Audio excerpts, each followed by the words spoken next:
Welcome back to my channel where we look at the art of Pokemon cards, and I'm filming this in 2024 during the Scarlet and Violet era, and I'm looking at a comparison with the Sun and Moon era from 2018. This is the fifth set from the Sun and Moon era.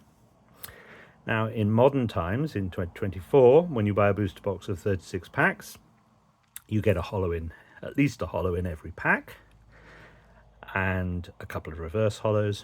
Back in these days, in 2018, that was not the case. So if you bought a booster box, you'd got 36 packs, and only 12 of those packs would have a holo in them.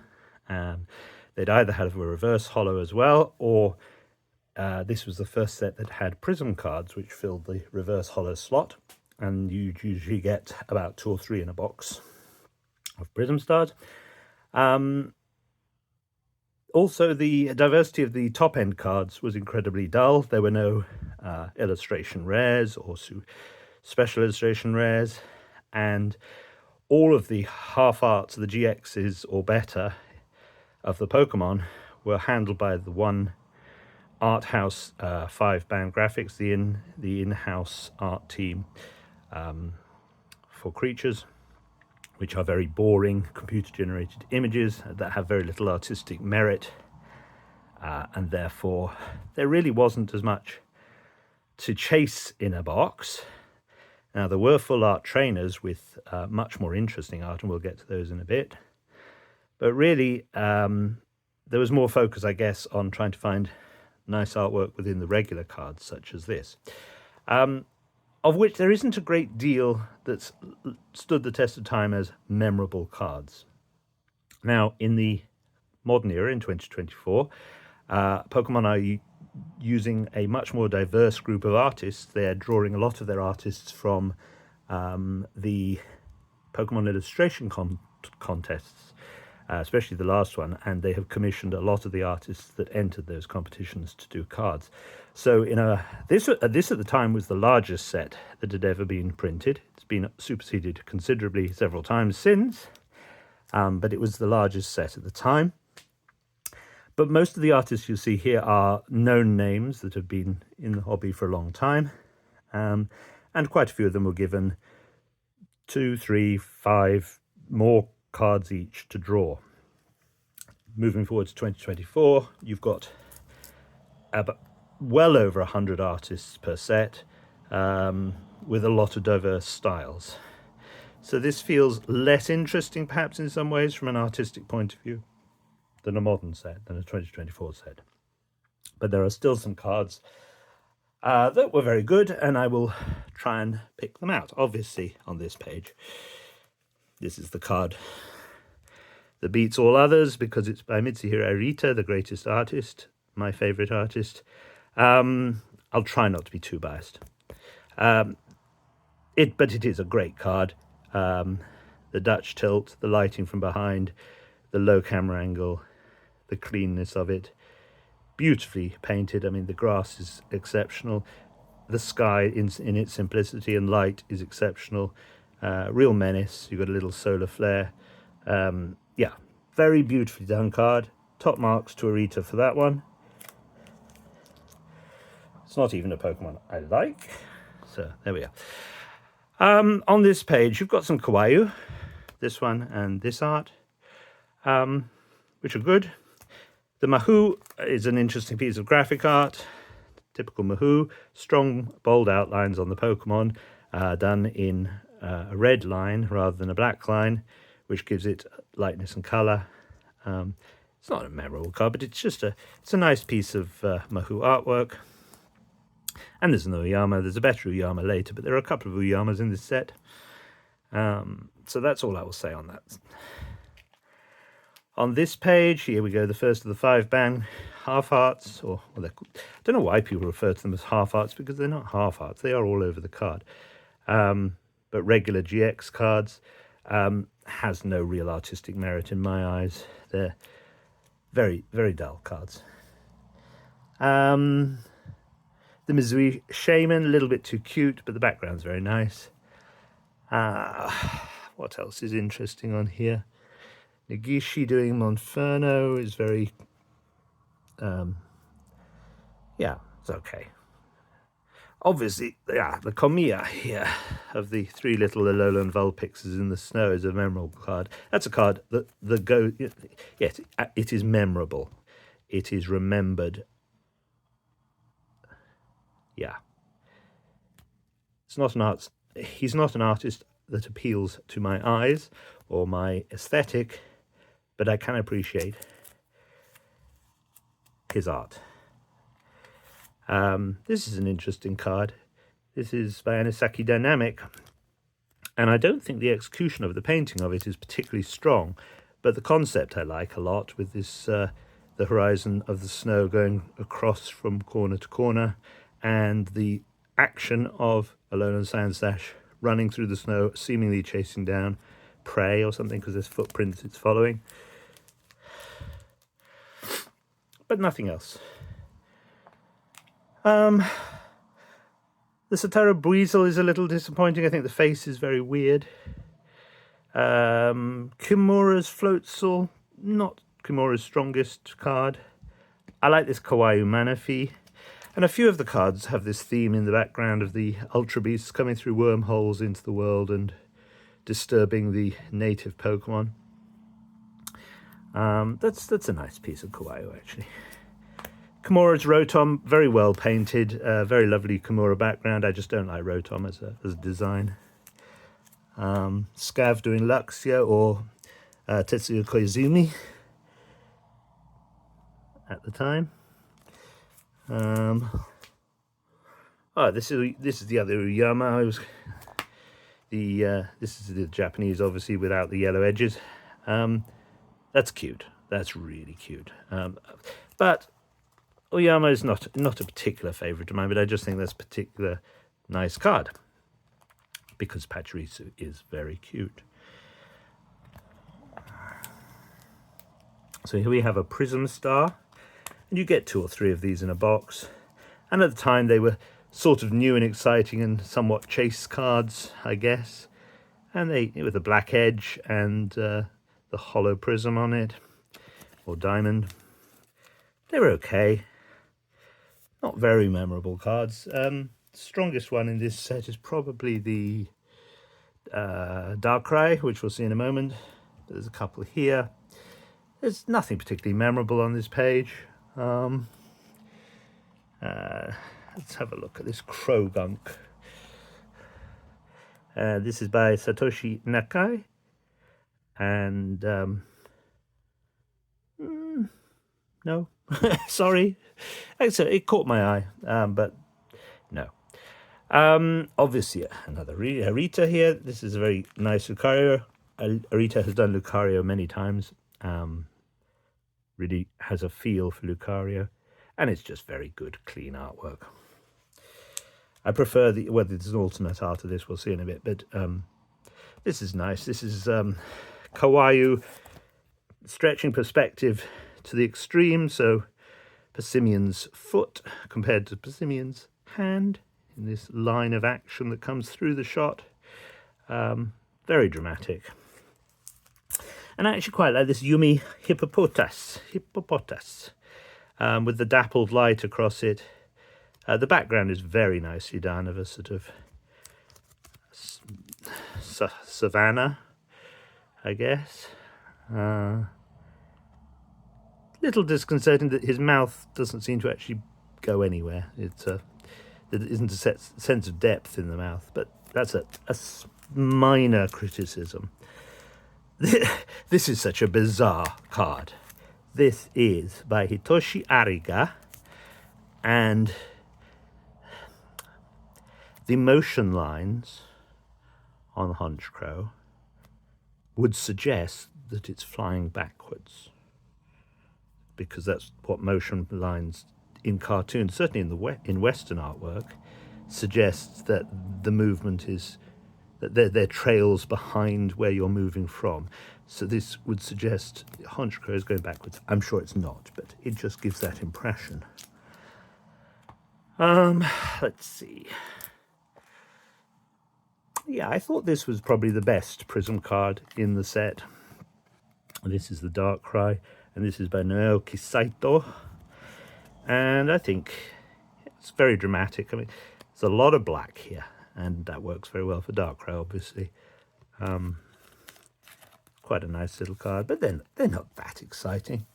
Got another Kimura with the Alolan Diglett, and a better one here with Stunky. This is Kimura again, and that's very typical Kimura artwork and tones. Very sweet. I like this one here. This is Sataro again. This reminds me a lot of the artist Mataza, which isn't who is currently working for Pokemon. Did that Giraffe rig in the last set, and the Frostlass as well, and various other, the little Blitzels in the Dark Forest stuff. But yeah, I think that's a really sweet card. Very subdued, understated, all about the painting. Contemplative Shieldon, having a little think about things. Very nice card. Got another couple of Kawaius here. I think the Cyanotic is probably the strongest one. Using its own light here as the light source. Very nicely done card. Placing the Pokemon to one side. Contrasts with the dark background of the forest at night. Very nice. And this is a stronger bit of Scav, I think. Tetsuya Koizumi. Very ugly Pokemon, very unappealing Pokemon, but really well painted here. Sense of drama, perspective. Looking down from as it's climbing out of a volcano. That's what I'm seeing. But you've got these extremes of light from dark to bright light down here. Very beautifully done card.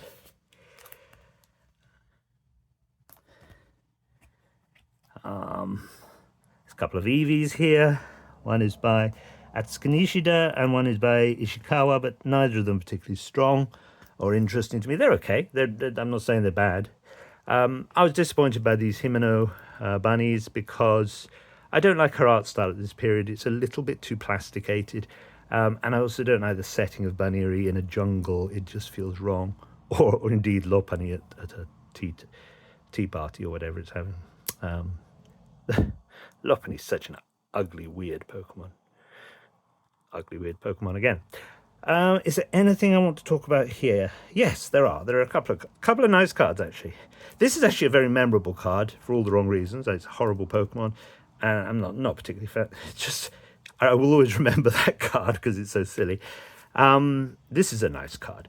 It was rather overshadowed by, at the time, Mitsuhiro Arita's Oranguru from base set Sun and Moon was everywhere because it was such a playable card and it's such an amazing piece of artwork that a second Oranguru coming out felt less than Arita's one.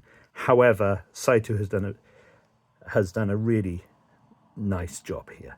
The drama of that, the lighting, the angle, really, that's probably Koichi's best card in the set, and very nice card. And this Drampa, very strong card by Hasuno. Let's have a look at the reverse, actually, because then we don't, the hollow isn't affecting the background.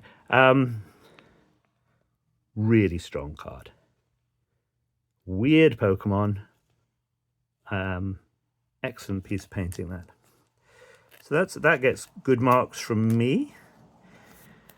And then we get on to trainers. And there's even a Prism Star trainer with the Cyrus.